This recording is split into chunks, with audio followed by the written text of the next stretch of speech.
Buenas tardes a todos, buenas tardes Yami, buenas tardes chicos. Este Ateneo corresponde a mi rotación por el área de endocrinología pediátrica, que la hice en el Hospital Pediátrico Avelino Castellán. Mi nombre es Contreras Fabián Nicolás y soy bioquímico, residente tercer año de la residencia en bioquímica clínica del Chaco. El Ateneo lo puse elevando perspectiva a la ciencia detrás de la estructura y voy a hablar un poco sobre los casos de talla baja en la edad pediátrica, digamos. Como contenido, vamos a ver primero un poquito de introducción, digamos, vamos a definir el crecimiento, qué factores influyen en el crecimiento, luego vamos a ver un poco la fisiología del crecimiento, qué factores regulan, cuáles son los efectores del crecimiento, cuáles son las fases del crecimiento normal, concepto de talla baja y talla normal, y la importancia de evaluar el crecimiento en la niñez, y las causas de talla baja. Luego vamos a ver un poco del diagnóstico, el diagnóstico sobre todo desde el punto de vista clínico o médico, con qué herramientas se cuenta para llegar a este diagnóstico de talla baja y eh, cuáles son las herramientas que podemos aportar desde el laboratorio. Por último, voy a hablar un poco de la alteración del eje como causa del eje hormonal de crecimiento, hormonas similares, hormonas, factores de crecimiento similares a la insulina, como causa de talla baja, un casito clínico que vimos durante mi rotación y después unas conclusiones personales. Entonces, el crecimiento es un proceso biológico que se produce desde la fecundación o desde la vida intrauterina y determina un aumento en la masa y el tamaño del organismo. Y en pediatría es el mejor indicador para evaluar la salud del niño. Y ocurre hasta el final de la pubertad o la edad temprana. Tenemos factores, ¿qué factores van a influir en el crecimiento de una persona? Vamos a tener factores determinantes como son los genéticos, generalmente está determinado por múltiples genes, por lo que decimos que es poligénica. Tenemos factores reguladores, que son hormonas, factor endocrinológico, donde las principales hormonas que intervienen en el proceso de crecimiento son la hormona del crecimiento, los factores similares a la insulina y otras hormonas que pueden contribuir, como son la insulina, hormona tiroidea, las hormonas sexuales, estrógenos y andrógenos, glucocorticoides, paratormonas e incluso se vio que la grelina, es decir, la hormona sintetizada por el estómago en la en los ciclos de ayuna y ingesta de alimentos. Y después tenemos factores permisivos o ambientales, donde tenemos una nutrición. La nutrición es un factor muy importante que influye en el crecimiento. Factores psicosociales y emocionales y el ejercicio físico. El ejercicio físico favorece el crecimiento siempre y cuando no sea un ejercicio físico extremo, como por ejemplo para deportistas de elite, digamos. Entonces, el crecimiento va a estar regulado por la hormona de crecimiento y sus hormonas relacionadas. Entonces tenemos la hormona liberadora, hormona de crecimiento, que se sintetiza en el hipotálamo, actúa sobre la hipófisis anterior y libera, favoreciendo la síntesis y liberación de la hormona de crecimiento. La somatostatina es una hormona que inhibe a esta liberación, digamos, contrarregula. Luego, la hormona de crecimiento va a actuar de forma directa sobre los huesos largos, sobre la placa de crecimiento de los huesos largos y actúa indirectamente en el hígado para sintetizar sus efectores, que son los factores de crecimiento similar a la insulina y las proteínas transportadoras del factor de crecimiento similar a la insulina, que actúan sobre los huesos largos o sobre la placa de crecimiento que se encuentra en los huesos, y eso es lo que determina el crecimiento longitudinal. También vamos a tener la acción, digamos, o la participación de hormonas sexuales como el estradiol, que actúa también directamente sobre eh, la placa de crecimiento y de forma indirecta estimulando la secreción de la hormona liberadora de gonadotrofinas. Y obviamente, como dije, la grelina también estimula la liberación de hormona de crecimiento. Otro factor externo, digamos, no hormonal, es los ciclos de sueño, digamos. Se dice que el sueño, el dormir correctamente a la hora adecuada favorece el crecimiento. Entonces, ¿dónde y cómo ocurre el crecimiento? El crecimiento, en definitiva, es un aumento en la longitud del tamaño de los huesos y va a ocurrir en la placa de crecimiento, que es una delgada capa de tejido cartilaginoso que se encuentra entre la epífisis y la metáfisis. Ahí ocurre lo que se denomina la condrogénesis. Se divide en tres etapas, en tres zonas, digamos, desde la epífisis hacia la metáfisis tenemos la zona de descanso, se denomina así, ahí encontramos los condrocitos más inmaduros, digamos, que van a ir madurando. Luego vamos a tener la zona proliferativa, donde ocurre la proliferación de los condrocitos, y la zona hipertrófica, donde se produce la hipertrofia, la muerte de los condrocitos y la secreción de matriz extracelular, que luego es reemplazada por material, por tejido óseo, y de esa forma ocurre el crecimiento en longitud de los huesos. En cada una de estas zonas actúan las diferentes hormonas o las principales hormonas que regulan el crecimiento, como son la hormona de crecimiento y los factores de crecimiento similar a la insulina, pero también pueden actuar otras hormonas como los andrógenos, los estrógenos y las tiroides. Eh, También se vio que actualmente se sabe que existen otros factores por fuera del eje hormonal que van a influir en el crecimiento de esta placa, como son factores nutricionales, señales endógenas propias de la, de la placa de crecimiento, digamos, factores parácrinos, citoquinas proinflamatorias que también actúan sobre esta placa y material de la materia extracelular. También se vio que existen genes que por fuera del eje, digamos, que sintetizan enzimas y proteínas que participan en la cascada de señalización celular dentro de la placa y que pueden estar mutados y de esa forma provocar también casos de talla baja. Y ahí vamos a tener que aquellos casos que antes se clasificaban como talla baja idiopática, ahora se puede explicar por la mutación de estos genes. Y muchas de estas mutaciones, muchos de estos genes todavía no se encuentran o no se conocen, pero a medida que se va a hacer secuenciando el material genético humano, se van encontrando nuevos genes que pueden estar mutados y podrían explicar esos casos de talla baja idiopática. Entonces, el modelo más aceptado, el que más se utiliza para describir el crecimiento normal, es el modelo de Calvert, que divide en tres o cuatro etapas. La etapa prenatal o fetal, donde el principal factor que influye es el factor materno, digamos, o sea, la nutrición de la madre, comorbilidad de la madre, si la madre es fumadora, el espacio intrauterino, hormonas como la lactógeno placentaria y el factor de crecimiento similar a la insulina tipo 2. Luego tenemos la etapa postnatal y de la primera y segunda infancia, donde, bueno, durante la etapa prenatal, digamos, fetal, es donde vamos a tener una mayor velocidad de crecimiento y luego del nacimiento, esta velocidad de crecimiento decae rápidamente en esta zona. Luego tenemos la etapa de la segunda infancia, donde el factor más importante son los psicosociales, emocionales y nutricional, digamos. O sea, una escasa nutrición o un ambiente poco favorable para el niño para que alcance su potencial de crecimiento máximo, va a hacer que se produzca una disminución de la velocidad del crecimiento.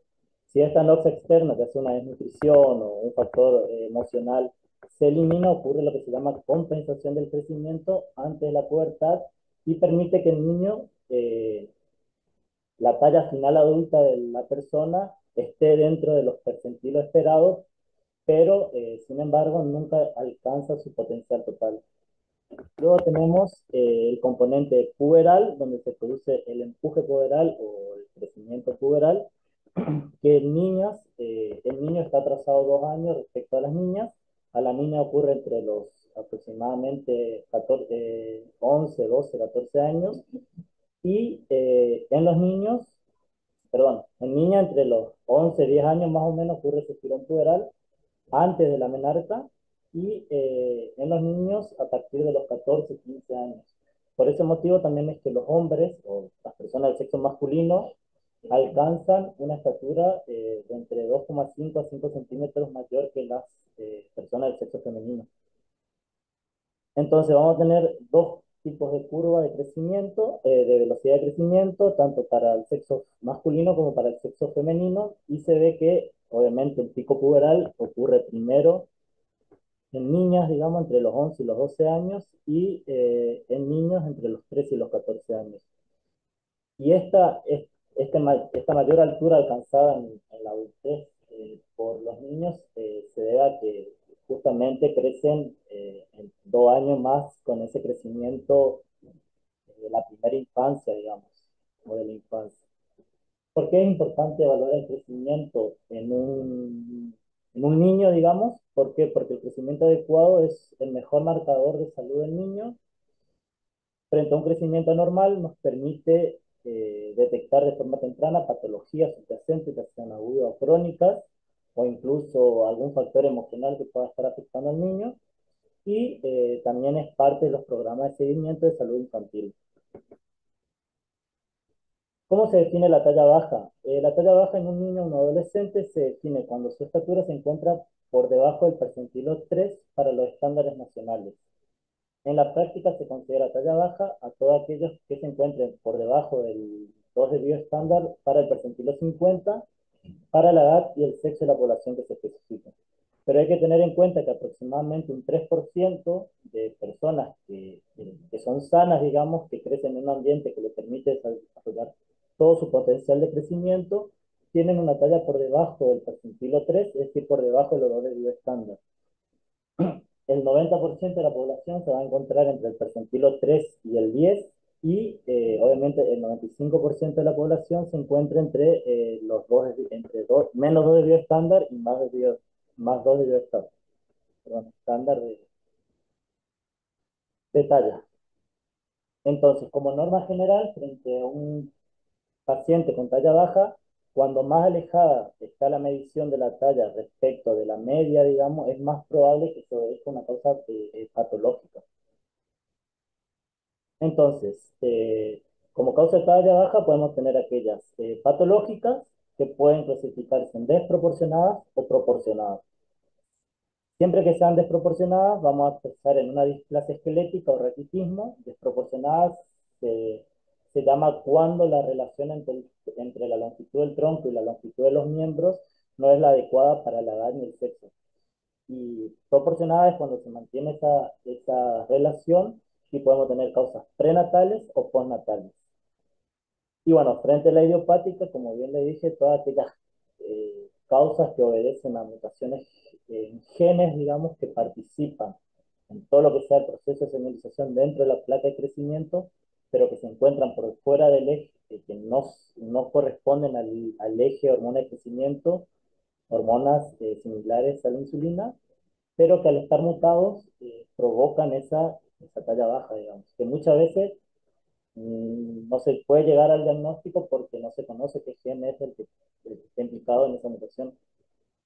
Y después tenemos dentro de la proporcionada las prenatales y las postnatales, digamos. Dentro de las postnatales, las más comunes, digamos, que originan talla baja son la malnutrición, enfermedades crónicas, eh, de origen psicosocial, emocional y enfermedades endocrinas, así las últimas.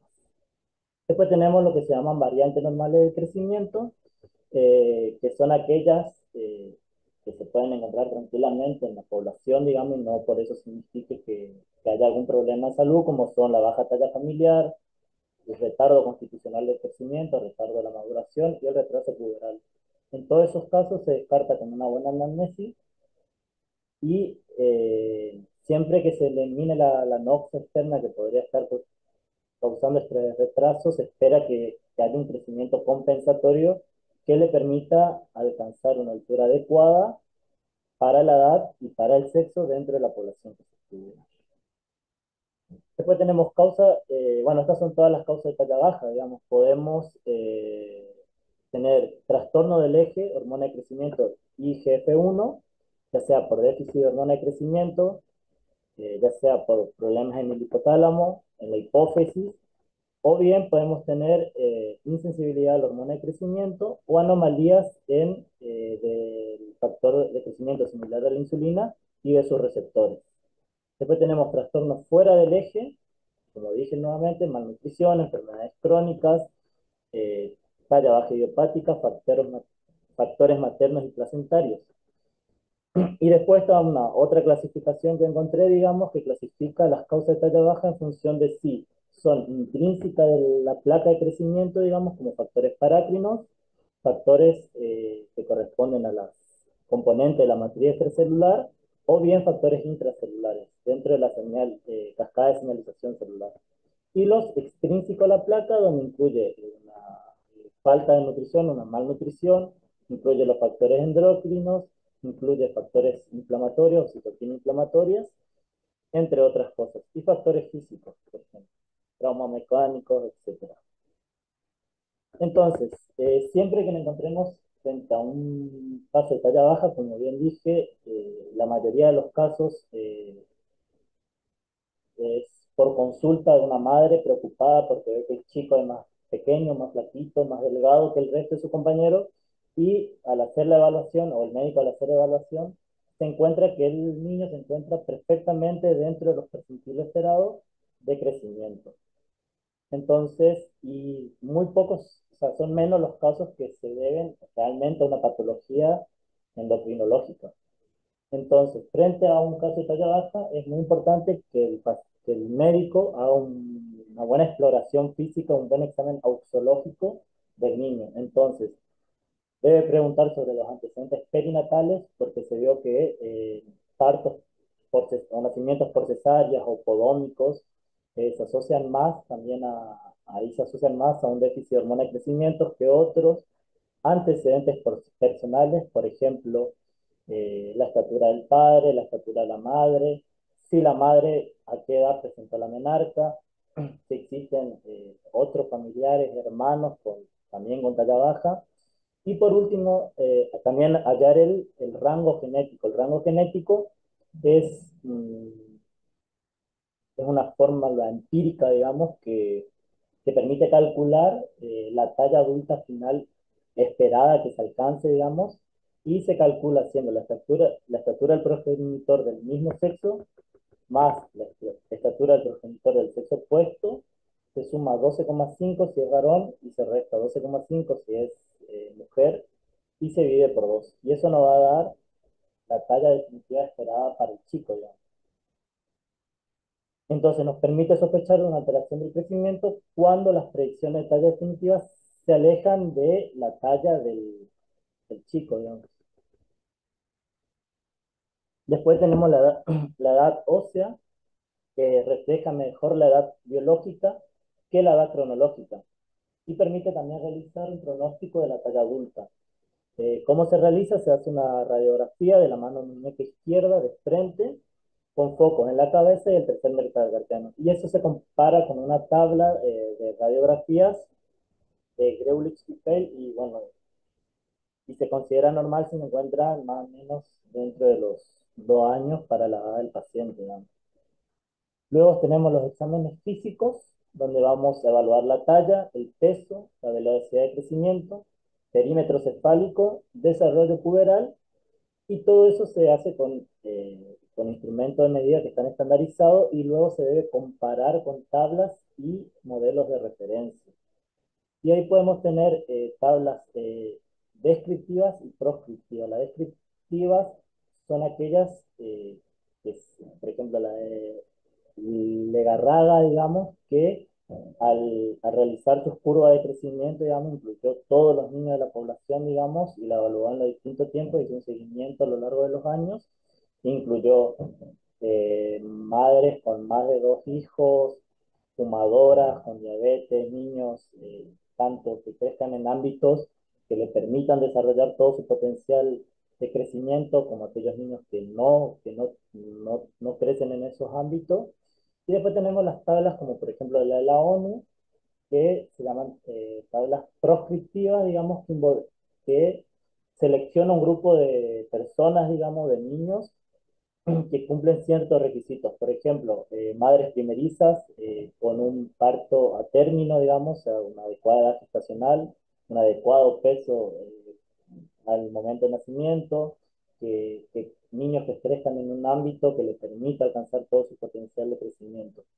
Entonces, ¿por qué es importante tener en cuenta esto? Porque si yo evalúo a un chico con la tabla de la ONU, puede ser que yo lo considere como que tiene talla baja, digamos, porque no es la tabla de referencia para mi población.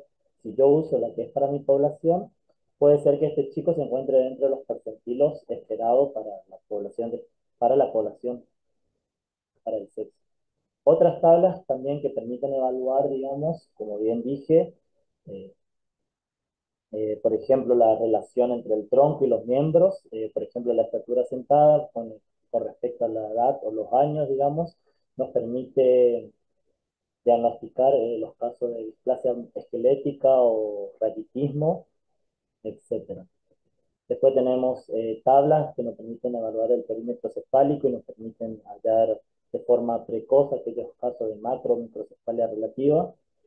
Y lo nuevo, digamos, lo más nuevo, aquellas que existen tablas que son específicas para aquellas personas, niños que presentan algún síndrome, por ejemplo, el síndrome de Turner, el síndrome de Down y acondroplasia. Estos chicos tienen que ser evaluados con esta tabla, claro, obviamente, ¿no? Luego, por último, la resonancia magnética nuclear cerebral, que por ahí es lo último y se indica solamente cuando por los estudios zoológicos y las pruebas bioquímicas se sugiere alguna alteración en el eje hormona de crecimiento y eje IGF-1 o se sospecha hipopituitarismo. Dentro de las pruebas de laboratorio podemos incluir exámenes de rutina, por ejemplo, hemograma o perfil ferrocinético para descartar una anemia o infecciones crónicas, un perfil renal para descartar enfermedades renales, enfermedades del metabolismo fococálcico, enfermedades de mala absorción. Si por ahí pensamos en una celiaquía, podemos agregar anticuerpos antitransglutaminasa o antiendomicio, IgA total. También puede ser que la talla baja se deba a un hipotiroidismo, en ese caso vamos a evaluar el eje tiroideo, o bien, bueno, por último, como siempre se piensa, lo último, una alteración del eje hormona de crecimiento y IGF-1. En ese caso, si existe alguna, se hace primero, lo que primero se mide es el factor de crecimiento similar a la insulina, tipo 1. Y si existe alguna alteración, se complementa el estudio con prueba de estímulo de GH. Y bueno, y por último, cariotipo, para ver algún síndrome o alguna anomalía cromosómica. Entonces, como causa de talla baja, la alteración del eje hormona de crecimiento y FG1 representa 5% de los casos de talla baja a nivel global, o sea, a nivel mundial. Por eso es importante un buen examen ausológico por parte del médico pediatra y el endocrinólogo para solicitar un estudio de GH y FG1. Entonces, ¿cómo se evalúa el eje? Primero se hacen determinaciones basales, pruebas funcionales y estudios genéticos. Entonces, podemos evaluar de forma directa la secreción de GH, haciendo medición de GH basal, en caso de cuando hay hipoglucemia, o bien medir la secreción espontánea. La medición de GH basal únicamente es útil durante la etapa prenatal, los primeros días de vida, donde existe menor variabilidad y para evaluar, digamos, alguna alteración del eje. La secreción espontánea era una prueba que se hacía antes, se tomaba sangre a diferente horario durante 24 horas y se iba midiendo en cada punto la concentración de GH en sangre, pero era muy tedioso y muy molesto para el paciente.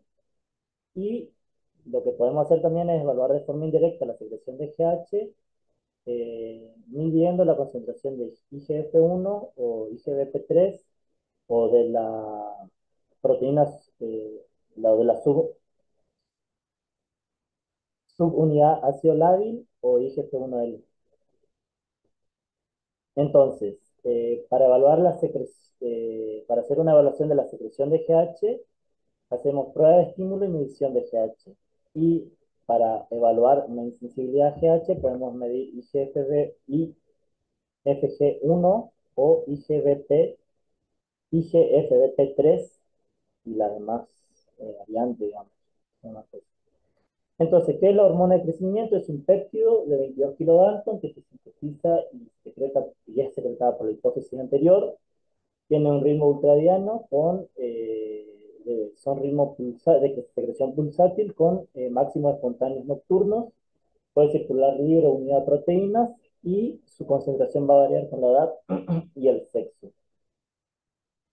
¿Cuáles son los inconvenientes a la hora de analizar sus valores o de realizar su medición, digamos? Es que, primero que nada, la heterogeneidad molecular. Hacer una hormona peptídica, digamos, puede sufrir modificaciones post-traduccionales y que se formen dímeros o tetrámeros que pueden ser reconocidos por los anticuerpos usados en los inmunensayos.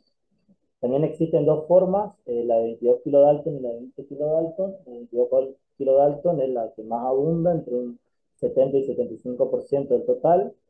La otra interferencia que puede haber es que circula libre o unida a su proteína de transporte y como bien dije, los anticuerpos pueden reconocer, los anticuerpos usados en los inmunoensayos pueden reconocer tanto la forma libre como la forma unida a proteína. Y después también tenemos hormonas GH inmunoreactivas y hormonas de crecimiento bioactivo. Entonces, los desarrolladores de kits comerciales o de equipos deben informar el grado de interferencia que existe debido a estas formas en las que se encuentra la hormona de crecimiento. Después otro problema es la diferencia de los calibradores, digamos. A lo largo de los años, a la hora de hacer un ensayo, los, los nuevos ensayos, los nuevos equipos, se calibran o se comparan con un patrón de referencia. El primer patrón de referencia que se obtuvo para la hormona de crecimiento se aisló de un extracto hipofisiario bovino. Y a ese patrón, por estudios de expertos, lo designaron como una actividad, designaron que tenía una actividad de una unidad internacional por mililitro, ¿sí? Microunidad internacional por mililitro. ¿Cuál era el problema? Ese patrón se agotó, se iba agotando, entonces se fueron desarrollando otros patrones ya que venían de extractos beneficiarios humanos, pero también tenían el mismo problema, entonces existían en un mismo periodo de tiempo diferentes métodos que eran calibrados con diferentes patrones y entonces no había una reproducibilidad o no se podían comparar los resultados. El último patrón que se usa y los que la guía recomiendan que se debe usar para comparar los métodos es el patrón QIS 98574, que se obtiene a partir de ADN recombinante, tiene un 95% de pureza y 1 miligramo corresponde a una actividad de 3 unidades internacionales, a microunidades, por mililitro. Obviamente, otras causas de variabilidad son las señales que se usan, que puede ser método quimioluminescente, fluorescencia, método enzimático, y los anticuerpos, que pueden ser policlonales o monoclonales, y el epítope al cual está dirigido, digamos. Y todo esto debe ser informado por el fabricante.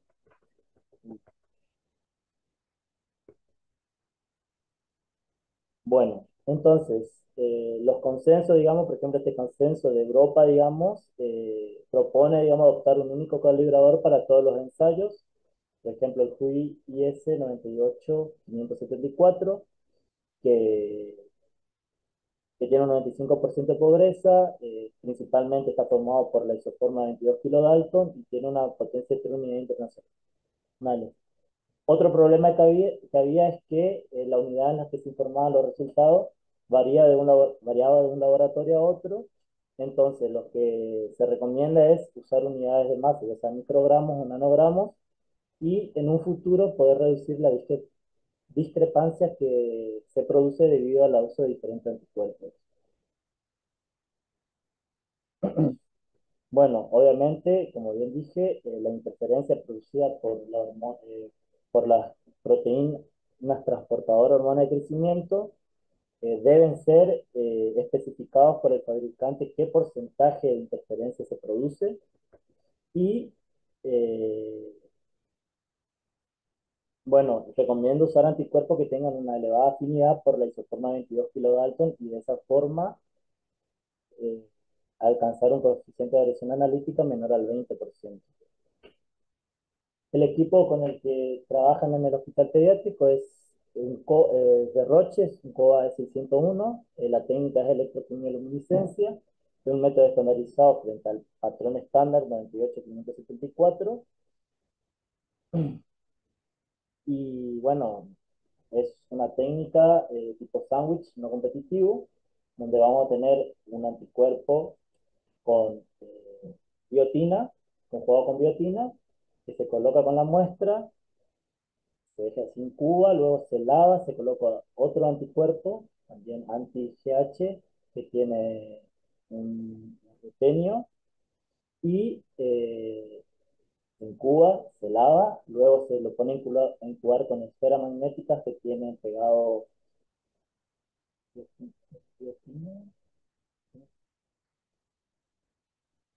estreptavidina, entonces se forma un enlace covalente muy fuerte, digamos, y luego se le somete a una corriente eléctrica, digamos, y todas las partículas quedan pegadas a un electrodo y ahí se produce un, un potencial se produce la señal, digamos, por corriente eléctrica.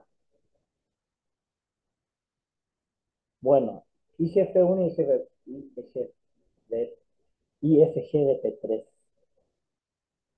Los factores similares a insulinas son péptidos que, como dice su nombre, tienen una estructura homóloga a la proinsulina. Tenemos de dos tipos principalmente, el tipo 1 que actúa durante la vida postnatal y es el mejor indicador, el que mejor se relaciona con la secreción y la actividad de la GH, y el factor IGF tipo 2 que tiene mayor relevancia en la vida fetal. Si bien es secretada por diferentes tejidos, es su principal órgano, el principal órgano donde se produce y se secreta es el hígado, frente a la estimulación de GH. Como acción tenemos la de estimular el crecimiento, potenciar la acción de la insulina, regula la proliferación celular y ejerce un reto control inhibitorio de la secreción de GH. Circula libre aproximadamente un 0,5% o bien unida a proteínas transportadoras que regulan su función. Como, y ahí tenemos, pueden formar compuesto binario con IGF-BP1 y 2, pero el más importante es el IGF-BP3, digamos, la isoforma 3, que junto con otra proteína que se llama su unidad ácido lábil, forman un complejo ternario, aproximadamente un 85% de la IGF-1 se encuentra así, digamos, y bueno, esta interacción va a modular tanto su vida media como su unión a los receptores. Estas tres proteínas se sintetizan en el hígado y su concentración plasmática es un reflejo del estado de secreción de la GH. Entonces, eh, la concentración plasmática de IGF-1 es el principal parámetro utilizado en el diagnóstico y la monitorización del tratamiento, tanto en el déficit GH como en la acromegalia, es decir, un exceso de secreción de GH. ¿Qué problemas tenemos con la concentración de IGF-1? Bueno, una ventaja es que no tiene esa variación diurna o esa secreción pulsátil que tiene la GH, digamos. Es decir, que no haría una menor variabilidad intraindividual y sería un mejor reflejo de lo que ocurre en el paciente, digamos. Lo que sí tiene una alta variabilidad biológica interindividuo y la variabilidad biológica intraindividuo se reportó entre el 10 y un 20%, por lo que aquellos valores que se encuentran borderline, digamos, deben ser reevaluados y nunca quedarse con un solo resultado, sino hacer otra evaluación más. Varía con la edad, el sexo, el desarrollo puberal y la etnia. ¿Qué ventaja tenemos en esto? Que no existen valores de referencia para todas las edades o para todo el sexo, o para cada sexo o para cada etnia. Generalmente los valores de referencia son todos de la primera infancia o valores durante la niñez o cerca del nacimiento, digamos. Obviamente varía con el estado nutricional. es decir, obesidad, si tiene diabetes. No está influida por el ayuno o por si se alimentó previamente el paciente antes de realizar el estudio.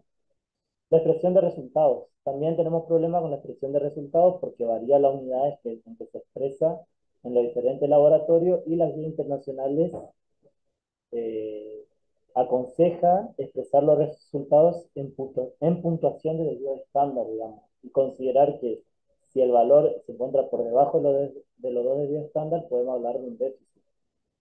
Y obviamente el patrón estándar, el mismo problema con la GH y el actual, digamos, el que se utiliza en la actualidad y que eliminó todos los problemas por, por hacerse con ADN recombinante y se puede producir en grandes cantidades, el patrón Q, NIBSC y S02254.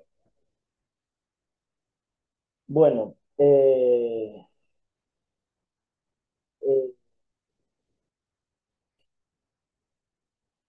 bueno, otro problema que tenemos, digamos que tenemos, se encuentra unido a su proteína transportadora de la unidad ácido lábil, por lo que antes de dosar se deben separar de esta, digamos. El método de referencia es una monocromatografía de alta resolución, pero los diferentes métodos, las diferentes técnicas usan diferentes métodos para separar, por ejemplo, ácido clorhídrico diluido, etcétera. Digamos. Eso también introduce otra variable en la determinación de IGF-1.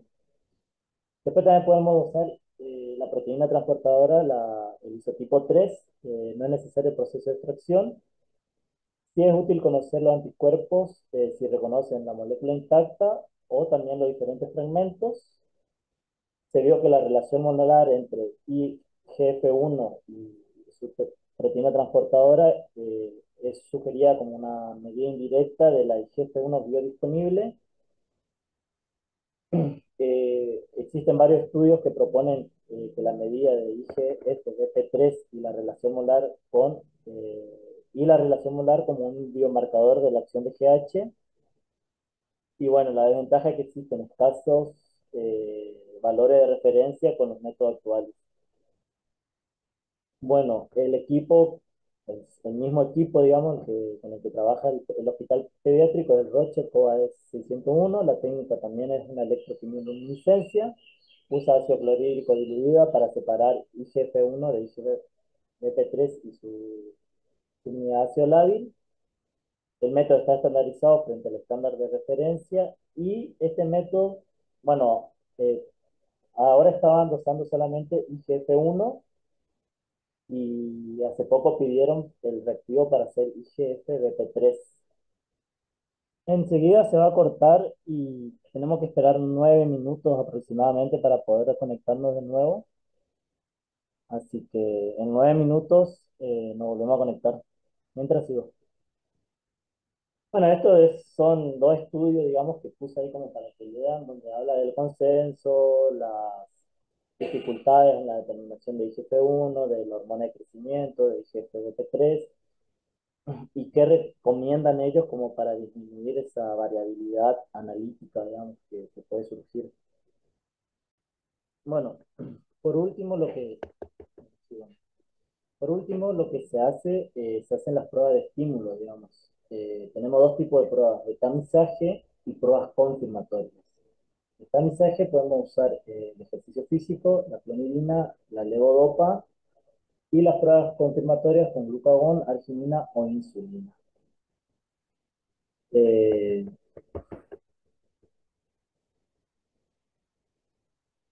bueno, para poder también estandarizar las condiciones preanalíticas, digamos, para realizar la prueba, para que tenga la menor variabilidad posible, lo que se sugiere es que se realice entre las 8 y las 10 a.m. Con ayuno nocturno normal, pero no mayor a 8 horas. El paciente debe estar en decúbito supino. Idealmente debe haber orinado y defecado antes de iniciar la prueba. Tiene que estar en un ambiente totalmente relajado, con supervisión médica. No debe estresarse porque el estrés provoca la liberación de GH. Es importante en pacientes con diagnóstico de hipotiroidismo que estén eutiroide al momento de realizar la prueba y siempre se requieren dos pruebas de estímulos subnormales para calificar a un paciente como deficiente de hormona de crecimiento. Entonces, puede hacerse con levodopa, clonidina, arginina, insulina, propanol o hormona liberadora de gonadotrofina. Las muestras se toman, acá no está, pero se toman 15 minutos antes de, o sea, una GH, una muestra de sangre basal, a los 15 minutos antes de administrar el estimulante, el liberador de la GH. Luego se administra, en el caso del pediátrico, usan arginina y clonidina, se la administra y se toma otra vez muestra, luego a los 30, a los 60 y a los 90 minutos. En teoría debería ir, respecto a la basal, aumentando los niveles de GH en sangre y obviamente el punto de corte, digamos, que se espera esperar en alguno de los puntos, que tiene que ser mayor a 6,4 si el MET utiliza el nuevo estándar internacional de la OMS, mayor a 6,4 nanogramos por mililitro. ¿Cómo se interpreta la prueba? Si tenemos una deficiencia de GH, la GH va a estar disminuida, la IGF-1 va a estar disminuida y la IGF-BP va a estar disminuida. Si tenemos una deficiencia parcial, digamos, GH, GH puede estar normal, IGF-1 puede estar normal o disminuida, y la GBP3 normal o disminuida. Después, si tenemos una resistencia a la GH, vamos a tener una GH alta, digamos, y una IGF-1 disminuida, y la IGF-BP3 también disminuida. Después, por enfermedades sistémicas, vamos a tener todo normal, o por deficiencia nutricional, o niños normales con talla baja, vamos a tener todo normal, tanto la GH durante la prueba como la IGF-1 y la IGF-BP3. Bueno, el caso clínico es una paciente de sexo femenino, digamos, que nace en Saint-Étienne, en una clínica privada. El nacimiento es por cesárea, con una edad gestacional de 37 semanas.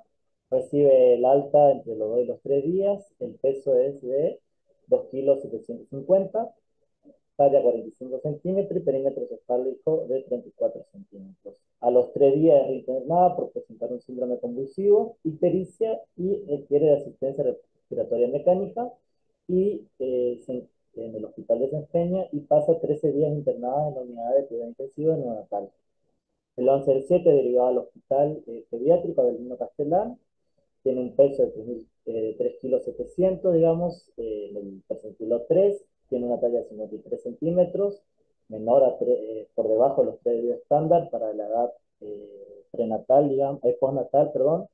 El perímetro cefálico es de 38 centímetros, también dentro del percentilo 3, y es un paciente activo, reactivo, el síndrome de convulsivo fue tratado con un tratamiento con fenobarbital y el médico observa dismorfia faciales. Como antecedente de embarazo, tenemos que la madre refiere haberse realizado controles prenatales, 7 ecografías, perdón, donde no se detectaron anomalías, los movimientos fetales a partir de los 5 meses y tuvo colestasis, por lo que tuvo el parto por cesárea, digamos, y refiere haber fumado un cigarrillo por día durante el embarazo. Esta es la nena, digamos, frente a estas características, como un diagnóstico presuntivo, se pone un síndrome genético. La pesquisa neonatal dan normales todas las pruebas. Al mes y medio, digamos, sigue con la mirada, tiene una tomografía eh, craneal, digamos, con un aumento del espacio aracnoideo, es un paciente activo, reactivo, como fenotipo tiene presente un fenotipo peculiar, con pestañas largas, frente hirsuta, puente nasal deprimido, fieldrum largo, que es el espacio que hay entre la comisura del labio y la nariz, digamos, y labios finos, pliegue palmar único en la mano derecha, y un perímetro cefálico de 40,5 por debajo de los estándar. También refiere que no atrofia muscular, debilidad muscular, no puede permanecer en sedestación por sus propias cuentas y presenta un abdomen globoso con esas estrías, dice la médica, digamos, y no se faltan órganos megales.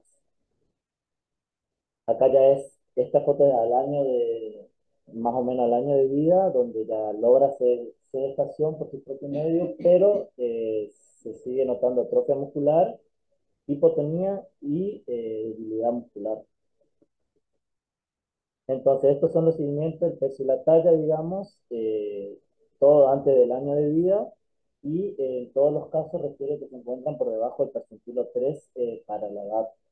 Lo mismo que el perímetro cefálico y el peso. Se hace en laboratorio y en un laboratorio tiene una T4 libre 0,67, por lo que se comienza un tratamiento con levotiroxina, y en otro de los laboratorios presenta un cortisol de 2,7 microgramos por decilitro, por lo que el endocrinólogo también empieza con tratamiento con hidrocortisona. Se realiza un estudio genético, un estudio de cariotipo, digamos, y se encuentra que tiene un cariotipo normal. Frente a estos resultados, el médico endocrinólogo piensa en un síndrome genético asociado a hipocrecimiento, dismorfias faciales y un retraso madurativos y en la adquisición de conductas madurativas. Entonces, se pidió un IGF-1, pero en ese momento no había reactivo, entonces no se pudo realizar. Luego, el 12 del 11 de 2019 se solicita la prueba de clonidina y se obtienen esos valores de GH basal a los 15, a los 30, a los 60 y a los 90 minutos. Nunca, nunca aumenta, sí, pero nunca alcanza el valor mayor a 6,4 nanogramos por mililitro. Entonces, frente a todos estos resultados de laboratorio, se lo diagnostica nomás como un síndrome genético en estudio asociado a hipocrecimiento, retardo de adquisición de pautas madurativas, dismorfia e hipopituitarismo, porque también tenía afectado un déficit de ACTH y un hipotiroidismo subclínico, digamos. Luego tenemos dos controles de IGF-1, digamos, el 1 del 9 del 2022, donde vemos que no puse el valor de referencia, pero bueno, no se lee. Sí, es menor a 2 de estándar, digamos, para la edad del paciente.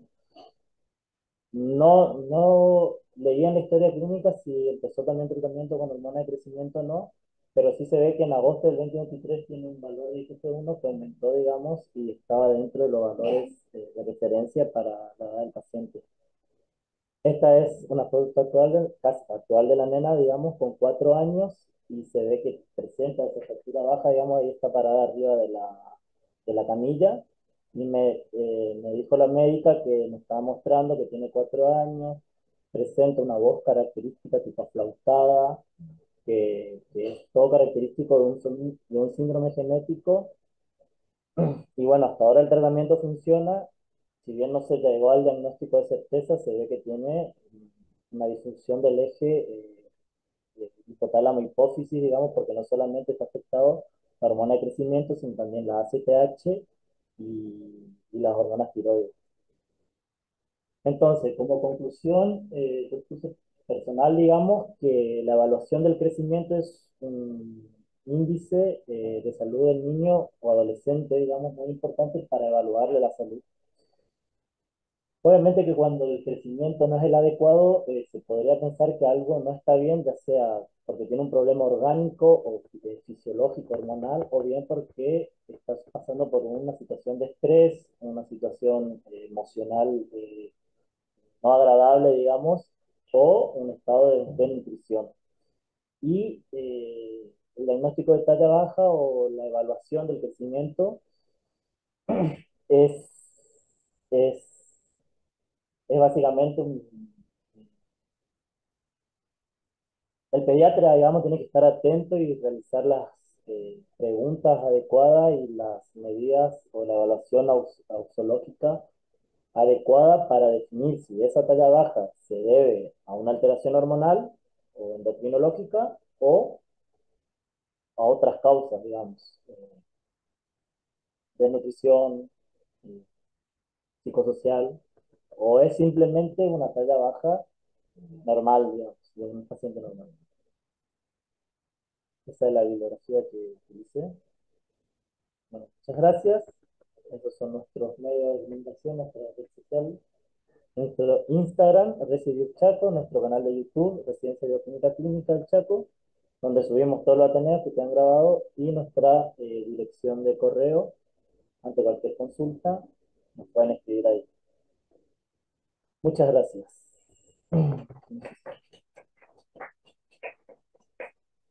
¿Alguna pregunta o alguna aclaración que se quiera hacer?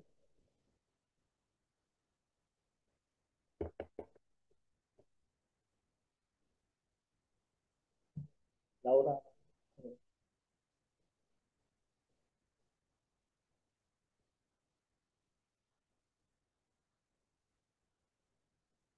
¿alguna duda, alguna pregunta, alguna aclaración respecto a la parte analítica?